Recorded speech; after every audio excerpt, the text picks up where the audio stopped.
Buen día, mi nombre es Betsy Rivera y como parte de la clase de Historia de Honduras les hablaré sobre el tema década de los 80 y los albores de la globalización en Honduras. Durante toda la presentación le hablaré sobre los 8 puntos más importantes del tema. El primer punto son los inicios de la década de los 80. Honduras inicia la década de 1980 con la crisis económica y política que inició a finales de los 80. Durante la década de los 80, toda la región centroamericana fue resultado de algunos factores internos que se agudizaron como la inquietud en la distribución de las riquezas, asimismo el autoritarismo de las élites políticas, que generaron un ambiente de inestabilidad en la región, lo cual fue agravando las relaciones entre los países. Las políticas que ejercieron las potencias de Estados Unidos y la Unión Soviética durante la década de los años 80 en la región centroamericana agravaron la situación. A raíz de esto se convierte en una zona de convergencia de las potencias mundiales que bajo el marco de la Guerra Fría contribuyeron con la militarización de la región y agudización de las crisis sociales.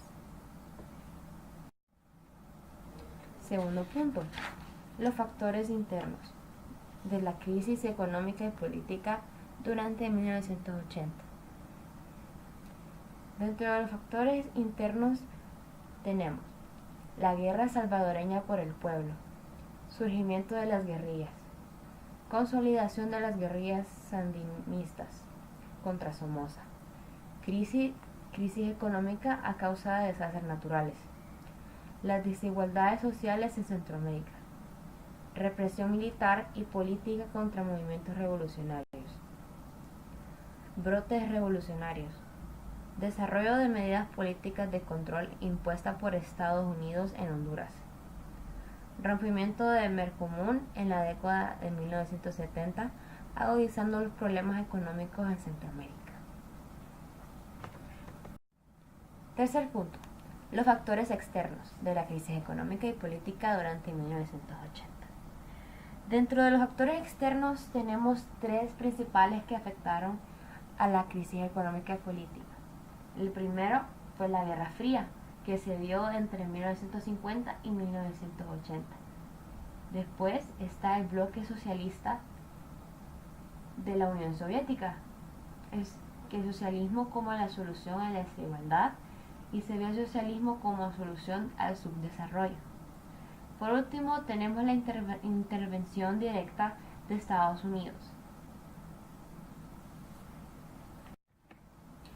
Hechos relevantes de la época de 1980.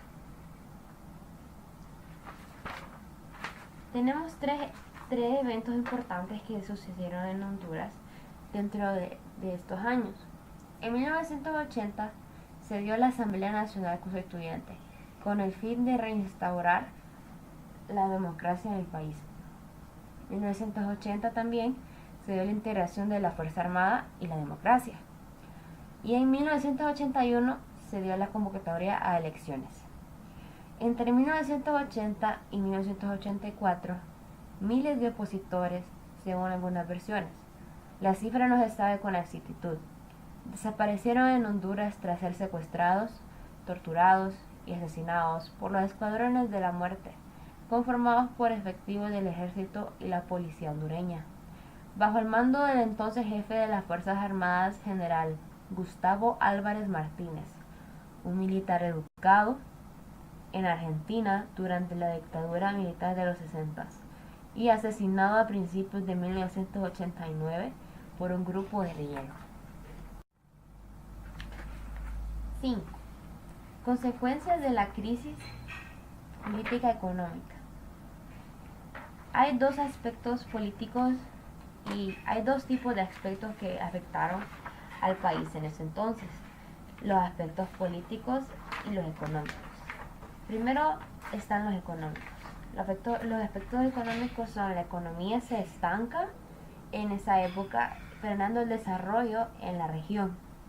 Después está la deuda externa de la región, que se incrementa por las políticas armamentistas iniciadas por los bloques. Después tenemos los aspectos políticos en la región. Las relaciones diplomáticas afectadas por las guerras entre Guatemala, El Salvador y Nicaragua, y la gran cantidad de muertos, mutilados y desaparecidos. 6. La democratización en Honduras. Empezaremos por definir qué es la democratización.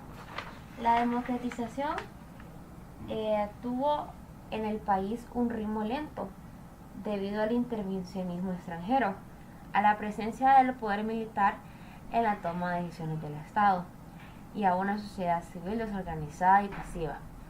La democratización consiste en implementar lo que es la democracia en un país.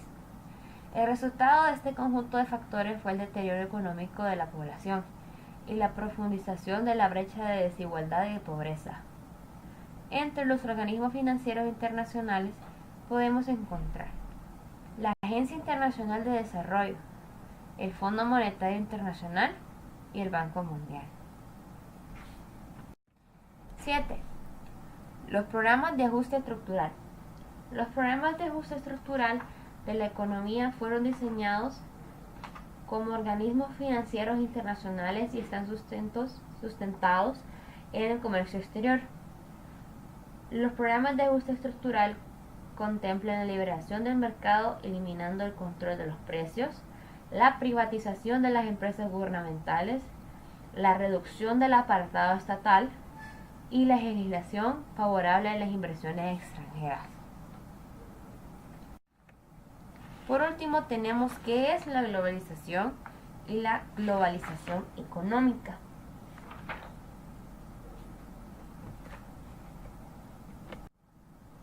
Primeramente se preguntarán qué es la globalización. La globalización es un proceso económico, tecnológico, social y cultural a gran escala, que consiste en la creciente comunicación e interdependencia entre los distintos países del mundo, unificando sus mercados, sociedades y culturas, a través de una serie de transformaciones sociales, económicas y políticas que les dan un carácter global. Este proceso está acompañado de disposiciones por el gobierno, empresas, organizaciones no gubernamentales y por no someterse ante la última meta que es la conquista de mercados mundiales. La globalización económica. Esta es una gran parte económica. Al ampliar los mercados deja que los gobiernos fuera de muchas esferas de decisión política, fortaleciendo aquellos países que influyen económicamente en el mercado global.